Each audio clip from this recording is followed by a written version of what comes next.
प्यारे विद्यार्थियों नमस्कार। स्वागत है आप सभी का आपके अपने YouTube चैनल आरपी स्टडी में। तो जो भी विद्यार्थी सीईटी एग्जाम 2026 की तैयारी कर रहा है, सीईटी एग्जाम की तैयारी करने वाले सभी विद्यार्थियों के लिए ये क्लास बड़ी इंपॉर्टेंट है। क्लास को आपको ध्यान से कंप्लीट पूरा देखना है और लास्ट में कमेंट करना है कि इस क्लास को देखने के बाद में कितने क्वेश्चन आपके सही होते हैं, कैसी आपकी तैयारी है। आज हम दोस्तों सीईटी के लिए ऐसे क्वेश्चन देखने वाले हैं जो कि आपके एग्जाम में बार बार पूछे जा रहे हैं। तो चलिए विद्यार्थियों क्लास का शुभारंभ करते हैं। क्लास का पहला ही क्वेश्चन आपके सामने पूछा है, महर्षि वाल्मीकि ने राजस्थान के भूभाग को क्या नाम दिया। यहाँ पर आपको बताना है विद्यार्थियों कि महर्षि वाल्मीकि ने राजस्थान के भूभाग था ना, इसको क्या नाम दिया था। मरु राज्य, मरु कांतार, राजपूताना, किष्किंधा। देखो राजस्थान का प्राचीन नाम राजपूताना है, बट महर्षि वाल्मीकि ने इसको नाम क्या दिया दोस्तों, मरु कांतार। तो बी ऑप्शन आपका राइट है कि महर्षि वाल्मीकि ने राजस्थान के भूभाग को क्या नाम दिया था दोस्तों, मरु कांतार नाम दिया था। अगला प्रश्न आपसे पूछा है, राजस्थान राज्य की सर्वाधिक लंबी सीमा किस राज्य के साथ में है। आप सबको पता है राजस्थान की सीमा दोस्तों 5 राज्यों से मिलती है, 5 राज्यों से मिलती है। तो आपको बताना है कि राजस्थान की सबसे लंबी सीमा है वो और दोस्तों किस राज्य के साथ लगती है। तो राजस्थान की सबसे लंबी सीमा लगती है एमपी के साथ में। कितनी लगती है दोस्तों, 1600 किलोमीटर।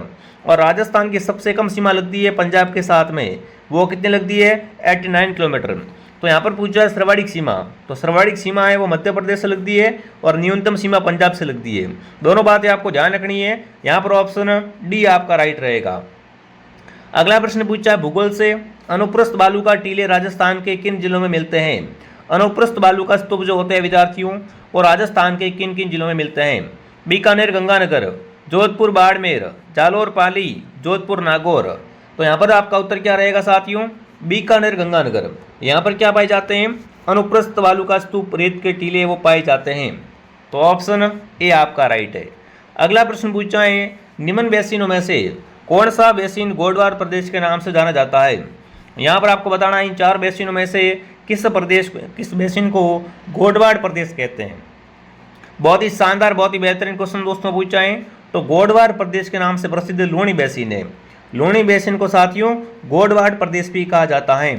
अगला सवाल आपके सामने, राजस्थान के किस भौतिक क्षेत्र में मुकुंदरा की पहाड़ियाँ हैं। मुकुंदरा की पहाड़ियाँ कहाँ पर हैं, माई बेसिन में, शेखावटी प्रदेश में, हाड़ौती पठार में, दक्षिण अरावली में।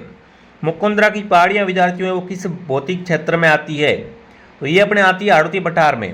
किस में आती है दोस्तों, मुकुंदरा की पहाड़ियाँ हाड़ौती के पठार में आ रही है। दोस्तों आगे बढ़ने से पहले मैं आप सबसे कहना चाहता हूं कि दोस्तों अपने दीपावली का ऑफर चल रहा है। जिस किसी विद्यार्थी ने सीईटी का कोर्स ज्वाइन नहीं किया है, सीईटी के कोर्स में आपको भारी छूट मिल रही है। सीईटी का कंप्लीट कोर्स मात्र आपको 501 रुपये मिल रहा है। 501 में संपूर्ण सीईटी की संपूर्ण तैयारी करवाई जाएगी विद्यार्थियों। फटाफट आरपी स्टडी ऐप को डाउनलोड करें और आज ही इस कोर्स को ज्वाइन करें। ये ऑफर मात्र 22 अक्टूबर तक है। उसके बाद इसकी प्राइस है वो फिर से दोस्तों 599 हो जाएगी। अब इसकी प्राइस 501 है। तो ऐप को डाउनलोड करके आज इसको ज्वाइन कर लीजिए ताकि संपूर्ण तैयारी आपकी सीईटी की है वो हमारे साथ हो जाए और सीईटी आपके आराम से निकल जाए। ठीक है ना। तो आरपी स्टडी ऐप को डाउनलोड करना है। अगर पेमेंट किसी और से करना है तो हेल्पलाइन नंबर से कॉन्टैक्ट करें।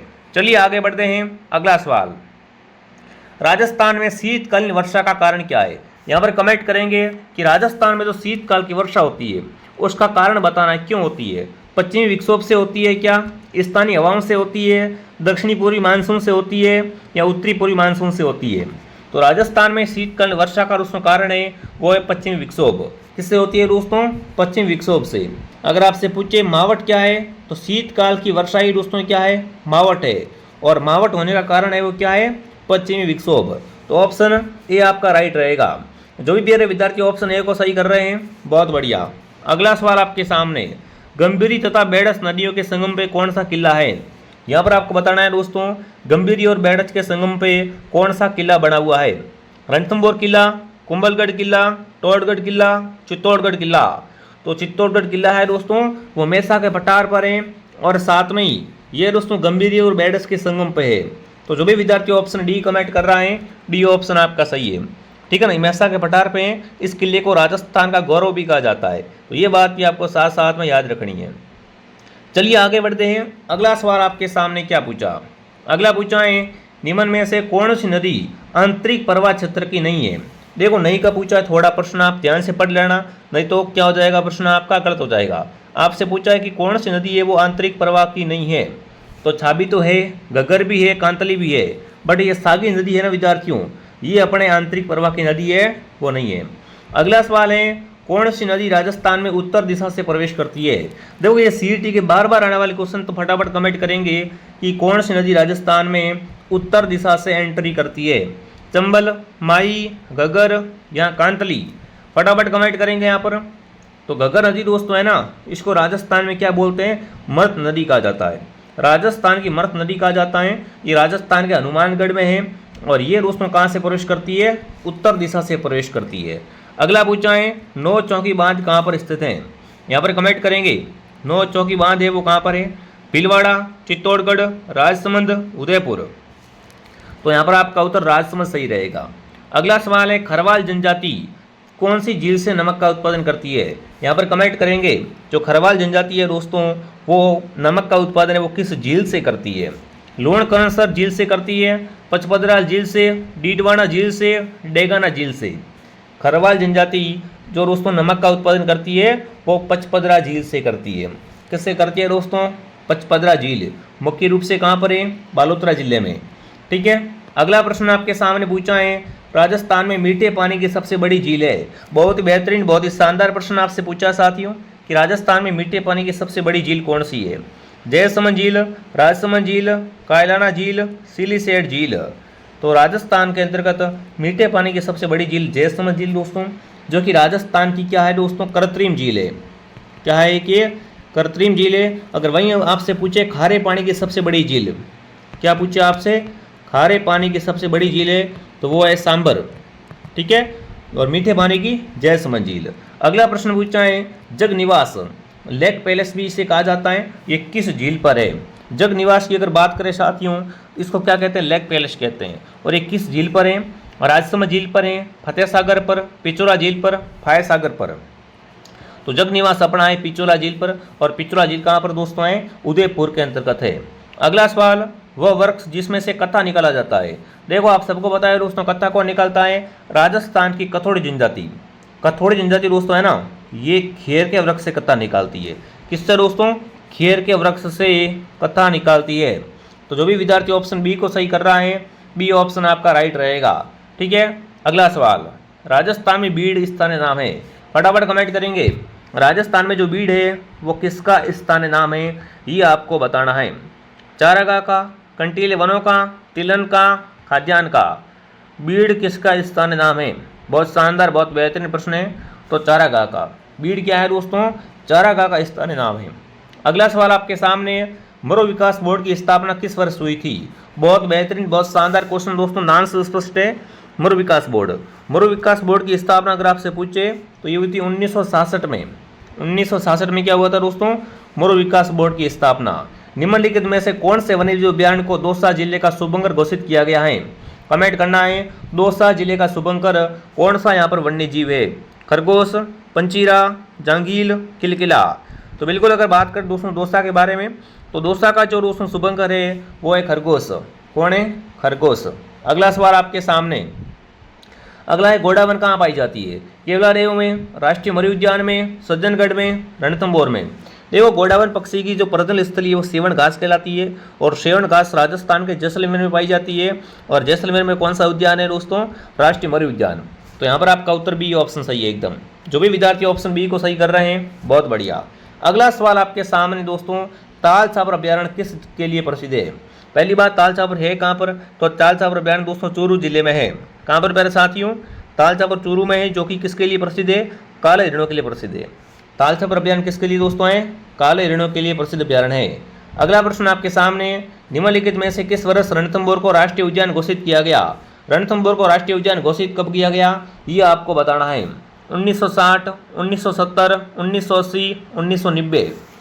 रणथंभौर को राष्ट्रीय उद्यान अगर आपसे पूछे कब घोषित किया गया दोस्तों, तो यहाँ पर आपका उत्तर क्या हो जाएगा, फटाफट एक बार कमेंट करेंगे। 1980 में, बिल्कुल दोस्तों 1980 में क्या कर दिया गया, रणथंभौर को राष्ट्रीय उद्यान घोषित कर दिया गया। और रणथंभौर राष्ट्रीय उद्यान है वो कहाँ पर है दोस्तों, ये अपने सवाई माधोपुर में है। ठीक है, चलिए आगे बढ़े। अगला सवाल, चित्तल की मातृभूमि के नाम से वन्यजीव अभयारण्य कौन सा है? फटाफट कमेंट करेंगे कि किस अभयारण्य को चित्तल की मातृभूमि कहते हैं। तो चित्तल की मातृभूमि है वो सीता माता अभयारण्य है। यहाँ पर एक प्रश्न और आता है, उड़न गिलहरी कहाँ देखी जा सकती है? उड़न गिलहरी कहाँ देखी जा सकती है? तो वो अपने सीता माता अभयारण्य में। सीता माता अभयारण्य का आपको थोड़ा ध्यान रखना है, ठीक है। अगला सवाल आपके सामने, राजस्थान में एकमात्र पक्षी चिकित्सालय कहाँ पर है? राजस्थान का एकमात्र पक्षी चिकित्सालय दोस्तों है वो अपने जयपुर के अंतर्गत है। जो भी यहाँ पर जयपुर कमेंट कर रहा है, जयपुर ऑप्शन एकदम सही है। वर्टिसोल्स मृदा किन जिलों में पाई जाती है? मृदा से बहुत ही बेहतरीन क्वेश्चन आपके सामने पूछा प्यारे साथियों कि राजस्थान के अंतर्गत वर्टिसोल्स मृदा है वो किन किन जिलों में पाई जाती है? तो वर्टिसोल्स मृदा है झालावाड़, कोटा और बूंदी में। कहाँ पर दोस्तों? झालावाड़, कोटा, बूंदी में वर्टिसोल्स मृदा पाई जाती है। अगला सवाल है, राजस्थान में मूंगफली की प्रमुख मंडी कहाँ पर है? मूंगफली की मंडी अगर आपसे पूछे बीकानेर, भीलवाड़ा, उदयपुर, अलवर। तो राजस्थान में अगर आपसे पूछे मूंगफली की मंडी दोस्तों है बीकानेर के अंतर्गत, ठीक है ना। बीकानेर का एक शहर है लोणकनसर, जिसको राजस्थान का राजकोट भी कहा जाता है, क्योंकि यहाँ पर क्या होता है? सरवाड़ी का मूंगफली का उत्पादन होता है, ठीक है। अगला सवाल, राजस्थान के किस भाग में सरवाड़ी मक्के का उत्पादन होता है? राजस्थान में मक्का जो होता है ना, इसका उत्पादन कहाँ से होता है? तो राजस्थान में मक्के का उत्पादन होता है दक्षिणी तथा दक्षिणी पूर्वी भागों में, ठीक है ना। ऑप्शन ए आपका राइट है। अगला सवाल, कथोड़ी जनजाति मुख्य रूप से किस जिले में पाई जाती है? फटाफट कमेंट करेंगे दोस्तों, है ना। कथोड़ी जनजाति दोस्तों जो क्या करती है? खेर के वृक्ष से कत्था निकालती है, और ये मुख्य रूप से कहाँ पाई जाती है मेरे साथियों? तो कथोड़ी जनजाति है वो राजस्थान के उदयपुर जिले में पाई जाती है। कहाँ पर? उदयपुर में। अगला सवाल आपके सामने, निम्न में से कौन सा जिला राजस्थान का अधिकतम फेल्सपार उत्पादन है? मतलब कमेंट करना है कि राजस्थान में सर्वाधिक फेल्सपार का उत्पादन कहाँ से होता है? राजसमंद, अजमेर, नागौर, पाली। फटाफट कमेंट में छाप देंगे। राजस्थान में अजमेर में दोस्तों क्या होता है? सर्वाधिक फेल्सपार होता है। चलिए आगे बढ़ते हैं। अगला है, जावर की खान उदयपुर किस खनिज के लिए विख्यात है? जावर की खान दोस्तों कहाँ पर है? जावर की खान है वो अपने उदयपुर के अंतर्गत है, और इसमें क्या है ये आपको बताना है। जावर की खान उदयपुर किस खनिज के लिए विख्यात है दोस्तों? तो यहाँ से निकलता है सीसा व जस्ता। क्या निकलता है? सीसा व जस्ता। अगला है, राजस्थान की पहली सूती कपड़ा मिल द कृष्णा मिल लिमिटेड थी, इसकी स्थापना कब हुई थी? कोई अगर आपसे पूछे राजस्थान की पहली सूती कपड़ा मिल का नाम बताओ, तो उस मिल का नाम है द कृष्णा मिल लिमिटेड, और इसकी स्थापना कहाँ पर हुई थी दोस्तों? इसकी स्थापना हुई थी ब्यावर में। कहाँ पर साथियों? ब्यावर के अंतर्गत। अगला है, महाराजा उमेद मिल्स राजस्थान में कहाँ पर है? उमेद मिल्स दोस्तों है वो कहाँ पर है? तो ये अपने पाली के अंतर्गत है, ठीक है। कौन से वर्ष राजस्थान सौर ऊर्जा नीति घोषित की गई थी? राजस्थान की सौर ऊर्जा नीति है दोस्तों वो किस वर्ष घोषित की गई थी, ये आपको बताना है। तो यहाँ पर आपका उत्तर क्या हो जाएगा? फटाफट एक बार कमेंट करेंगे। जिसने भी क्लास को लाइक नहीं किया है, क्लास को लाइक एंड सब्सक्राइब करें विद्यार्थियों, ताकि आपको ऐसी ऐसी क्लासें हैं वो कंटिन्यू मिलती रहे। तो यहाँ पर आपका उत्तर क्या आ जाएगा? 2019 ऑप्शन आपका राइट रहेगा। अगला सवाल आपके सामने पूछा साथियों, आबानेरी उत्सव किस जिले में मनाते हैं? देखो नाम से स्पष्ट है, आबानेरी। आबानेरी उत्सव कहाँ मनाते हैं? अजमेर, चित्तौड़गढ़, दौसा या अलवर। तो आबानेरी उत्सव मनाते हैं दौसा के अंतर्गत, ठीक है। अगला, राजस्थान सरकार ने पर्यटन को उद्योग कब दर्जा दिया? फटाफट कमेंट करेंगे कि राजस्थान की सरकार ने पर्यटन को उद्योग कब घोषित किया है? 1987, 1996, 1989 या 1988। तो 1989 में साथियों राजस्थान की सरकार द्वारा पर्यटन को क्या कर दिया गया? उद्योग घोषित कर दिया गया। सी ऑप्शन आपका राइट है। अगला है, रातानाडा वाइटा अपनी सेवाएं उपलब्ध करवाता है। मतलब राजस्थान में रातानाडा वाइटा कहाँ पर है? जोधपुर, बीकानेर, कोटा, उदयपुर। तो रातानाडा वाइटा है जोधपुर में, ठीक है। जयपुर की मेट्रो की ट्रैक गेज कितनी है? जयपुर मेट्रो की ट्रैक गेज है 1435 मिमी। ध्यान रखना विद्यार्थियों, जयपुर मेट्रो से अगर प्रश्न आ जाए ना तो ध्यान रखना। अगला सवाल है, राजस्थान का कौन सा शहर भारत में सबसे बड़े ऊन बाजार के रूप में फेमस है? मतलब भारत में अगर आपसे पूछे कि ऊन बाजार के क्षेत्र में कौन सा शहर विख्यात है? बीकानेर, बाड़मेर, जोधपुर, जैसलमेर।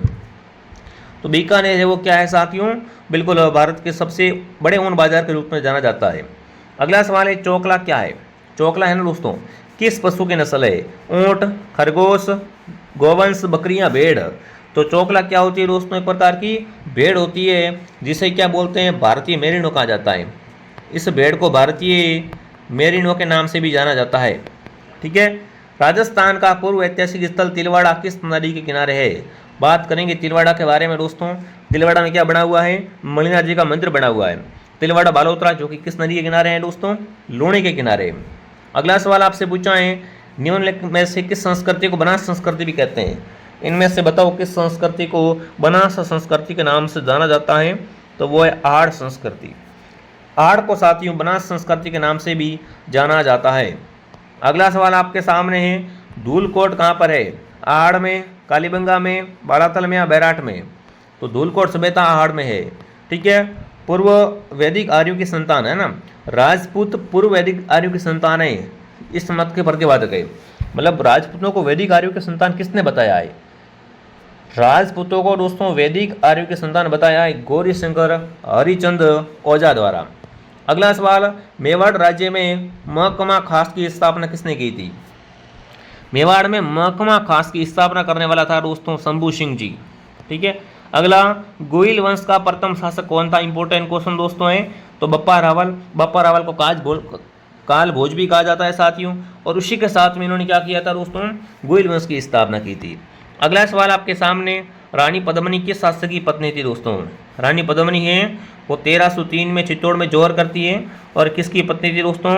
रतन सिंह की। ठीक है ना। चलिए आगे बढ़ते हैं। आल गुरु उपाधि धारण कौन करता है? आल गुरु की उपाधि दोस्तों किसने धारण की थी वो आपको बताना है। आल गुरु की उपाधि किसने धारण की थी? फटाफट एक बार कमेंट करेंगे। तो कुंभा ने क्या की थी दोस्तों? आल गुरु की उपाधि धारण की थी। गागरोन का युद्ध किन के मध्य लड़ा गया था? गागरोन युद्ध की अगर बात की जाए साथियों, किसके बीच में लड़ा गया था? तो ये मोहम्मद खिलजी द्वितीय और राणा सांगा के बीच हुआ था। ऑप्शन डी आपका सही है। महाराणा प्रताप ने चावंड को अपनी राजधानी कब बनाया? देखो महाराणा प्रताप की अंतिम राजधानी चावंड थी, और अगर आपसे पूछो महाराणा प्रताप ने अपनी राजधानी चावंड कब बनाया था दोस्तों? तो 1585 में। 1585 में। अगला सवाल आपके सामने पूछा साथियों, ग्रीष्ममेल का युद्ध कब लड़ा गया? बात करेंगे ग्रीष्ममेल युद्ध के बारे में कि ग्रीष्ममेल का युद्ध है वो कब लड़ा गया था? तो ये लड़ा गया था जनवरी 1544 के अंतर्गत।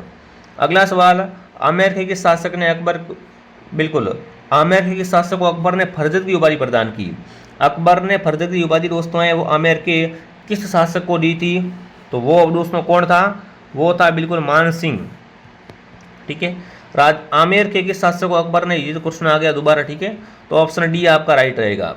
तो देखिए विद्यार्थियों, ये अपनी क्लास थी, और फटाफट तरीके से कमेंट करेंगे ये क्लास आपको कैसे लगी विद्यार्थियों। दीपावली का स्पेशल ऑफर चल रहा है विद्यार्थियों, आप सभी को दीपावली की ढेर सारी शुभकामनाएं। और जिसने भी दोस्तों आरपी स्टडी से सीईटी कोर्स परचेस नहीं किया है तो कंप्लीट कोर्स आपको बढ़िया तरीके से ज्वाइन करना है और शानदार तैयारी करनी है। ठीक है। कंप्लीट कोर्स मिल रहा है, अभी ऑफर भी चल रहा है, तो ऑफर का फायदा उठा लो। इससे कम प्राइस नहीं होने वाली है साथियों, बहुत बढ़िया कंटेंट आपको डेयरी उपलब्ध करवा रहे बहुत कम प्राइस में। ठीक है। बाकी अगर पेमेंट किसी और से करना है या कोर्स के बारे में कोई जानकारी चाहिए तो नीचे दिए गए हेल्पलाइन नंबर से कांटेक्ट करें। और ऐसी क्लासें पाने के लिए दोस्तों वीडियो को लाइक एंड सब्सक्राइब करें। जिसने भी हमारा टेलीग्राम चैनल ज्वाइन नहीं किया है, टेलीग्राम चैनल का नाम है आरपी स्टडी, लिंक आपको नीचे मिल जाएगा दोस्तों।